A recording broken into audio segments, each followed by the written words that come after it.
வணக்கம். இப்போ வெளிநாட்டுக்கு போகணுங்கிற நிறைய பேருக்கு கனவாகவே இருக்கும். அப்போ வெளிநாட்டுக்கு போகிறதுக்கு நமக்கு ஜாதகத்தில் அந்த இது இருக்கணும். நிறைய பண வசதி இருந்தாலுமே ஜாதகத்தில் அந்த அமைப்பு இருக்கணும் இல்லையா? அப்போ அதுக்கு எந்த கிரகம் பாவங்கள் அமைப்பாக இருக்கணுங்கிறத சொல்கிறேன். நிறைய விதிமுறைகள் இருக்குது. நம்ம கொஞ்சம் கொஞ்சமாக வீடியோவில் பார்க்கலாம். அதான் வெளிநாடுன்னு சொன்னால் 12ஆம் பாவத்தை குறிக்கும். அப்போ 12ஆம் பாவத்தில் நம்ம 12ஆம் பாவமும் 12ஆம் பாவ அதிபதியும் பார்க்கணும்.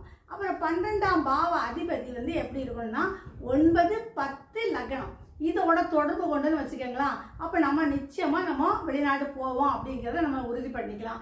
அதே மாதிரி 12ஆம் பாவம்னு சொல்றது விரயஸ்தானம்னு சொல்லுவோம். அந்த விரயஸ்தானத்தில் வந்து பாவ கிரகங்களான சூரியன், செவ்வாய், ராகு, கேது, சனி இந்த 5 கிரகங்களில் ஏதாவது ஒரு கிரகங்கள் இருந்து அதோட தசா புத்தி வரும்போது நமக்கு அந்த வெளிநாடு போகக்கூடிய வாய்ப்பு நமக்கு வரும். அதே மாதிரி 12ஆம் பாவ அதிபதி லக்னத்தில் இருந்தாலோ அதில் 12ஆம் பாவ அதிபதி லக்னமும் சேர்ந்து இருந்தாலோ அப்பவும் நமக்கு வெளிநாடு கூட சிந்தனை இருந்துக்கிட்டே இருக்கும்.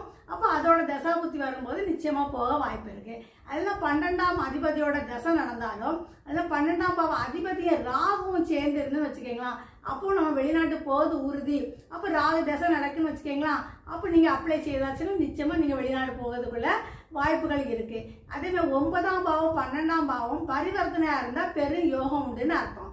அதேமாதிரி 4ஆம் பாவமும் 12ஆம் பாவமும் அதோட நட்சத்திரத்தில் இருந்து அது என்னென்ன 8, 12 தொடர்பு கொண்டுன்னு வச்சுக்கோங்களா, அப்படி தொடர்பு கொள்ளும்போது உங்களுக்கு வெளிநாட்டில் இருக்கக்கூடிய வாய்ப்புகள் நிறைய இருக்குது. இந்த மாதிரி நிறைய விஷயங்களுக்கு நான் ஒவ்வொரு வீடியோவும் வீடியோ போடுறேன். சரி, என்னோட சேனல் உங்களுக்கு பிடிச்சிருந்தா லைக் பண்ணுங்கள், ஷேர் பண்ணுங்கள், கமெண்ட்ஸ் கொடுங்க, சப்ஸ்கிரைப் பண்ணி வச்சுக்கோங்க, பக்கத்தில் இருக்க பெல் பட்டனை கிளிக் பண்ணுங்கள்.